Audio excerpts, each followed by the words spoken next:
Coming live from the bedroom. Bedroom boom. Oh, bedroom boom. Let me just quit. Hey everybody. How y'all doing? Y'all reading the title. If you don't know, a lot of people are talking about this channel. It's a show on YouTube called The Grapevine that has something to say about Bruno Mars and want to know the type of style of music that he's doing and how he's singing. Is it cultural appropriation? Appreciation? The Grapevine is just a show. It's like a panel of a lot of different young black personalities, vloggers, and it's just different topics and questions that they'll ask and bring up. And the particular subject was Bruno Mars, and want to know if the type of music he's doing, is it cultural appropriation? Now the main thing is, and the thing that they were trying to bring home, because we're going to get into exactly what is cultural appropriation, but their thing is Bruno Mars is winning. He's feeding off of our style of music, which is R&B, soul, funk. They talked about him sampling songs and so on and so forth, and saying that it is cultural appropriation because he's not particularly all the way black, and that his racial ambiguity is what is getting him through. Part of that I can't agree with. We'll get into detail about that later, better yet. So, cultural appropriation. You just hear the basic breakdown of a definition, then you take it from there. It's whatever, but you know how the internet is set up. Some places and some sources is just terrible. You know a place that you shouldn't go if you want to, that you should go if you want like trolls giving definition of cultural appropriation is Urban Dictionary. Those are not black folks writing them top main popular definitions of it, because it sounds like people who are perturbed, who are not part of some specific ethnicity and is wearing things of theirs and is got some type of backlash because the definitions they got are hilarious. Okay, this is gonna get cute. Mind you that this is I'm just going off the top definition, which that is the top rated definition. So a lot of people thumbs that definition up because they agree with it. The ridiculous notion that being of different culture or race, especially white, means that you are not allowed to adopt things from other cultures. This does nothing but support segregation and hinder progress in the world. Can you use that in a sentence? All right, sure.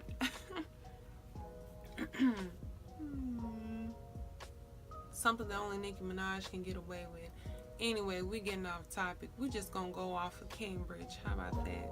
Cultural appropriation is the act of taking and using things of other cultures that is not your own, especially without showing that you understand or respect that culture. That's a basic definition of what that really is. So when you take that definition to me and you apply that to Bruno Mars and how I feel about him, his catalog so far, and what his bodies of work so far, I'm not finna sit here and say that this boy don't appreciate or respects the culture or the music or the genre.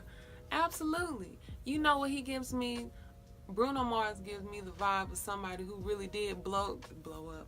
Well, he did blow up, baby. But Bruno Mars gives me the vibe of somebody that grew up on soul music. Like somebody had that playing in the kitchen on Sunday mornings when somebody was cleaning up after breakfast. What's interesting to me, because I guess if we break down technicality, Bruno Mars is not white. I mean, I know that other cultures can appropriate from other cultures. It's not just specifically white, but Bruno Mars got a little, he got some melanin going on with him. This just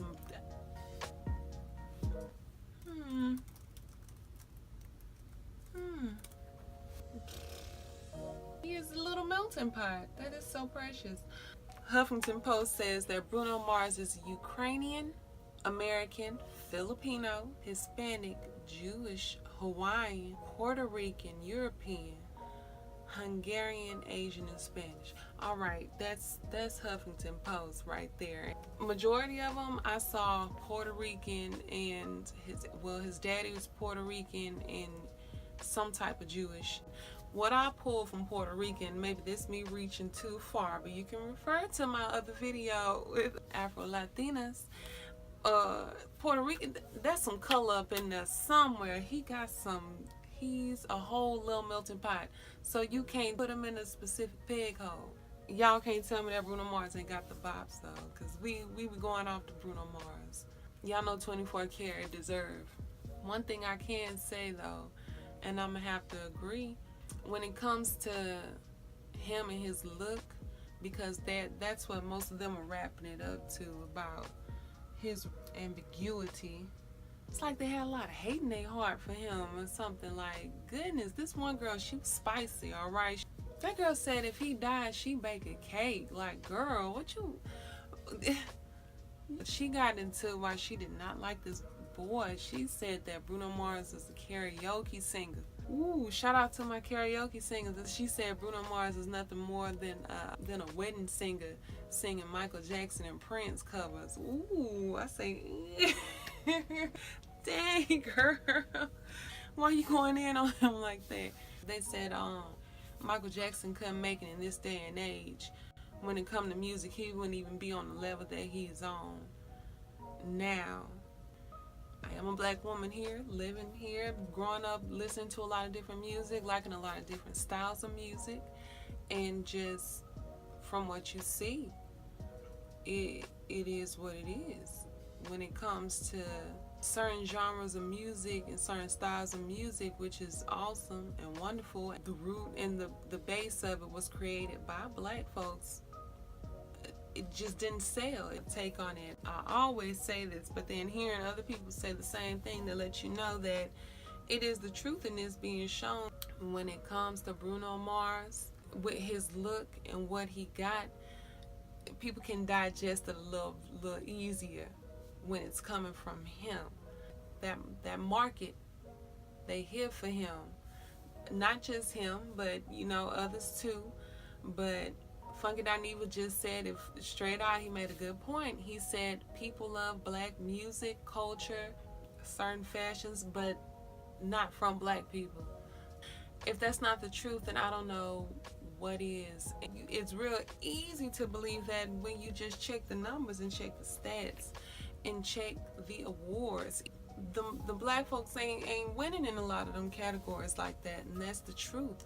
I love Sam Smith and I love Adele, but the truth of the matter is, and it's not their fault, it is not their fault that they're gifted and can sing, and this is the type of style that they want, but they get a little more of that shine, more than Adele said it herself that day she won for Best Something.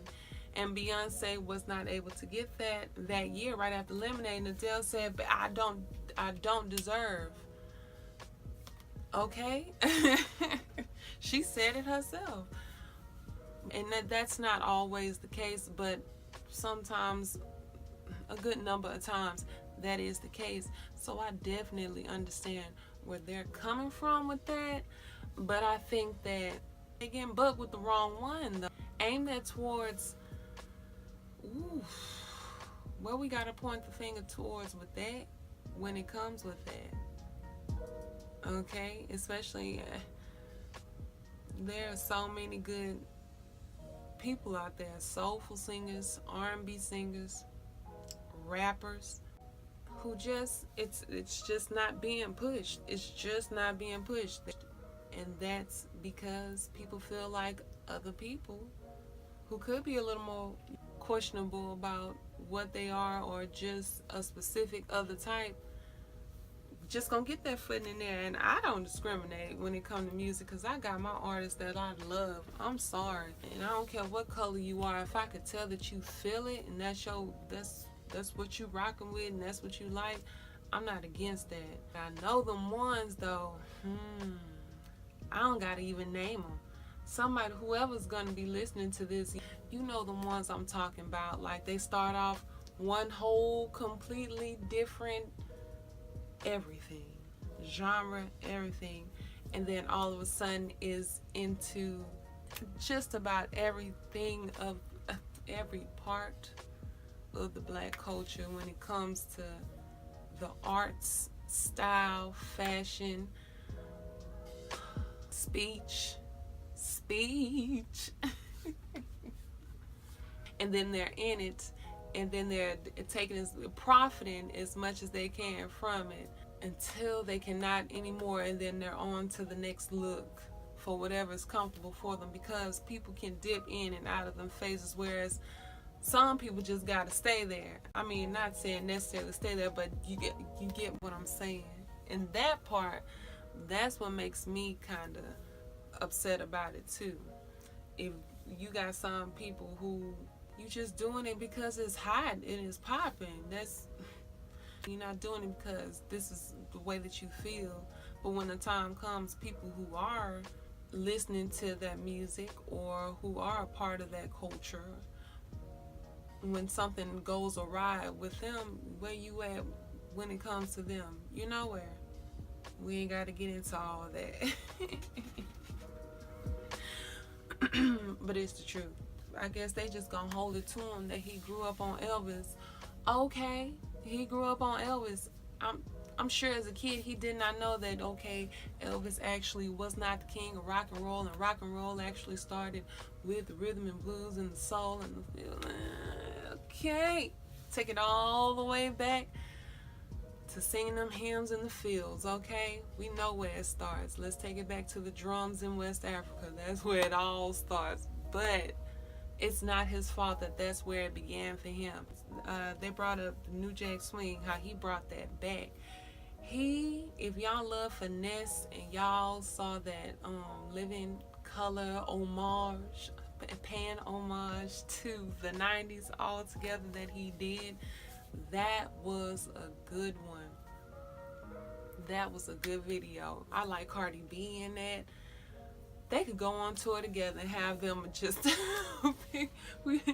oh boy, I didn't even think I was going to even bring Cardi B into this, because I was thinking of that Amada La Negra thing, and her sister were not going to go there.